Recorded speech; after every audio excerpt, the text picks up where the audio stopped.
Abdulsamad Rabiu, the chairman of BUA Group, says the Africa Continental Free Trade Agreement is important for the private sector as it would help achieve the post-2015 and 2063 agenda. He discussed this with CNBC Africa's Michael Mugisha. Let me first of all say that I cannot speak on behalf of the government of Nigeria because this is something that, it is being, handled by the government.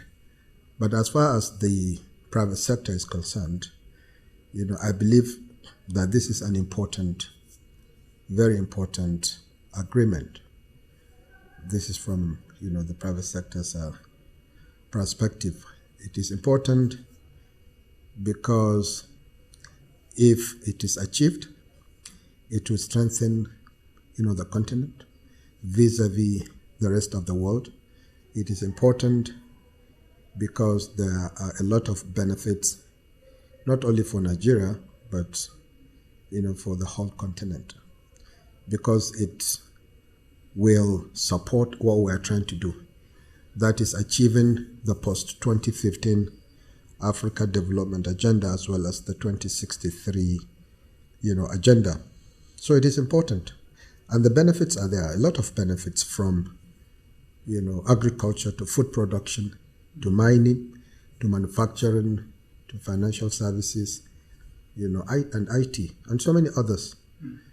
However, I must add that the way the arrangement does not, favor some countries, especially those that are highly dependent on imports and those that, have, very high or huge populations like Nigeria. Hence the reason why I believe Nigeria is dithering. Of course, I know that the government or the president has set up a committee and it is actually looking, and a lot of the members, are members that are very experienced in this kind of thing, and they are seeking for advice, recommendations, and what have you. But if I may, one of the things that I believe is important and that, needs to be addressed is the issue of dumping. Nigeria is a very important and very big country. We are over 200 million people. We are highly dependent on imports. And if we leave our borders, wide open, the concern is that a lot of these countries that are bordering with Nigeria, some of, which we know are quite small, much smaller than Nigeria, they will be in a position, for example, to be importing a lot of goods from other countries like China and what have you, and be dumping into Nigeria in the guise of CFTA. So I think that is one area. The second area is also, I believe that the fact or the experience that we've had, in being part of ETLS. ETLS is ECOWAS trade liberalization scheme, which has been in effect for quite some time. It is a treaty similar to CFTA, but on a much smaller scale because it is just within the West African region. It is an economic, bloc region, and which has been signed a long time ago. That is not really being, if you may, it's not, that arrangement is not being respected per se. Let me be open and honest about it. You see, if you look at what is happening in between Nigeria and Benin Republic in terms of, cross, border trade, the fact that we are all members of ETLS, I'm talking about Benin Republic and Nigeria, means that we should be able to move goods and services and people freely, without, tariffs, just similar to what is happening or what is being proposed as, CFTA. But that is not happening at all.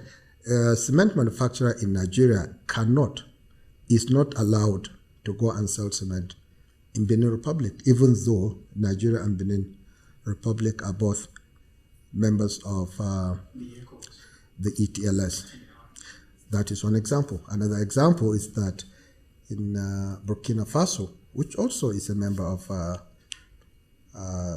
this arrangement, does not allow Nigeria or Nigerian companies to sell certain products or goods, if I may, like clinker. We are producing clinker in Sokoto, which is about 1,000 or so kilometers away from Ouagadougou, the capital of Burkina Faso.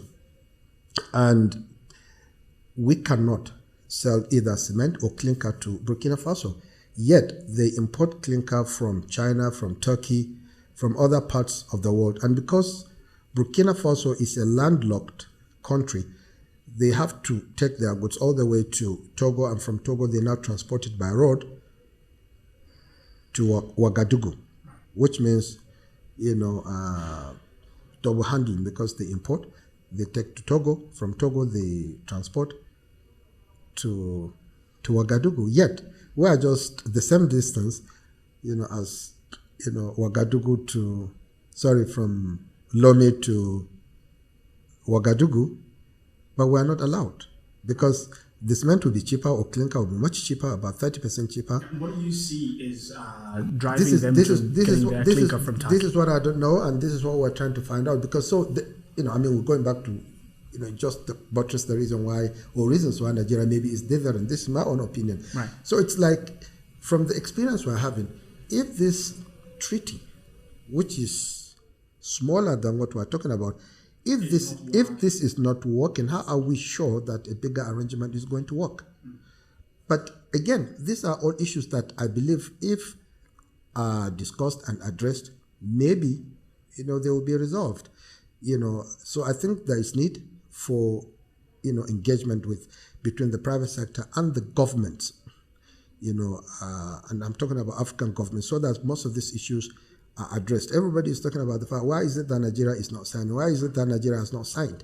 You definitely understand what the Africa Continental Free Trade Area could add as value to Nigeria's economy, and maybe you could quantify that for me and give me a sense of who stands to benefit from this. Everybody, the whole continent. As I said earlier, the benefits are immense, for the continent, for the private sector, for the people. Because if you look at it, you see that Africa is the last frontier. The whole world is coming to Africa. The whole world is looking to come to Africa. In the last 10 years alone, over 320 embassies have opened their doors in Africa.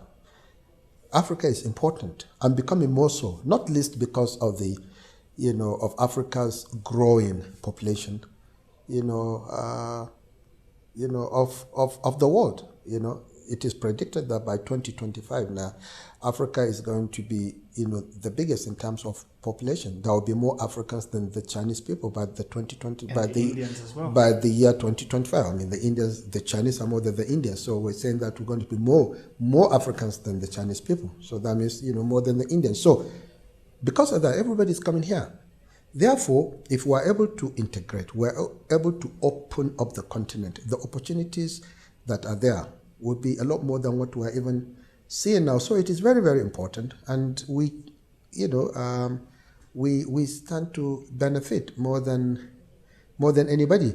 But we have to get it right. This is what we're saying. There are issues, there are challenges, but we need to sit down and get most of these things. Again, as I said earlier, even if we're able to get the CFTA right, there are so many other issues that we need to address, like infrastructure. If, for example, we are not able to address, the challenges that we have in infrastructure, how are we even going to move around? How are we going to even move, the goods and services that we're talking about? So those issues are also there. Whilst it is true that CFTA is important, in my opinion, is that it is even more important to get the infrastructure right. Look at what is going on. I mean, it is well known that transportation cost in Africa is probably twice what it is, in the other parts of the world, and we cannot do anything without really proper infrastructure. We cannot move people around. There is no movement whatsoever freely. I mean, only 25% of Africans actually are able to even travel within Africa visa-free as we speak. So we need to address all those issues. We need to address infrastructure. We need to build, our infrastructure. If you look at what is happening worldwide, everybody is actually moving on. Look at what is happening in China. Look at the One Belt One Road initiative, by the Chinese government, right, only in the last 6-7 years, linking Asia, China, Asia, Africa, Europe, all of that. Over in the last 6 years, they've spent over $300 billion. Look at what is happening in Europe. Look at the Nord Stream project, 1,200 kilometers of pipeline underwater that has been built in the last 6-7 years, transporting 55 billion, cubic meters of gas every year, which equates to 1.9 trillion cubic feet of gas. So people are doing things. Why not Africa? Look at what we started, the Trans-African Highway, almost 50 years ago. Nothing has been done. So my thinking is that the government, the private sector, the DFIs must all come together to see what we can do to really push and develop the continent. Infrastructure is key. We can even start, for example, by trying to, get this Trans-African Highway right. We started it in 1971. Nothing has been achieved. There are 9 highways. We can even look at maybe doing 2, 3, 4 of them. We can look at the Lagos-Mombasa route, which is Highway 8, which is about 6,000 kilometers. That easily could link West Africa and East Africa, because it's a route that you take from, Lagos from Nigeria to Cameroon to, Central African Republic through to DRC, Uganda, Kenya. And that is linking West Africa and East Africa. Imagine if I'm able to, transport my goods by road from Lagos to Mombasa, or from Lagos to, Bangui, or from Lagos to Douala easily without, much of an issue. Or maybe we can take the Cairo, Cape Town route. Okay, that's a bit longer, about 10,000 kilometers. Or maybe Tripoli, Cape Town. Or maybe Dakar, Lagos. There are so many of them. And then we can say, okay, let's try at least and get something done. Because we've just been talking. Nothing has been achieved. So even with the CFTA, we still need to address the issue of infrastructure. It is more expensive to transport a container from Lagos to Kano in Nigeria, my hometown, than from China to Lagos. So these are the issues. And the reason is because of that. And it's not only in Nigeria, it is all over Africa. That was Abdulsamad Rabiu, the chairman of BUA Group. And that's it on Beyond Markets for today, and thank you so much for joining us. Remember, you can watch Beyond Markets at 5 p.m. West Africa time every day and have access to all previous episodes of the show on our website at cnbcafrica.com and also on YouTube. Do stay engaged with the hashtag Beyond Markets. We would love to get your input on our discussions, and you can also follow me at Kenneth Igbomo. Do have a wonderful day.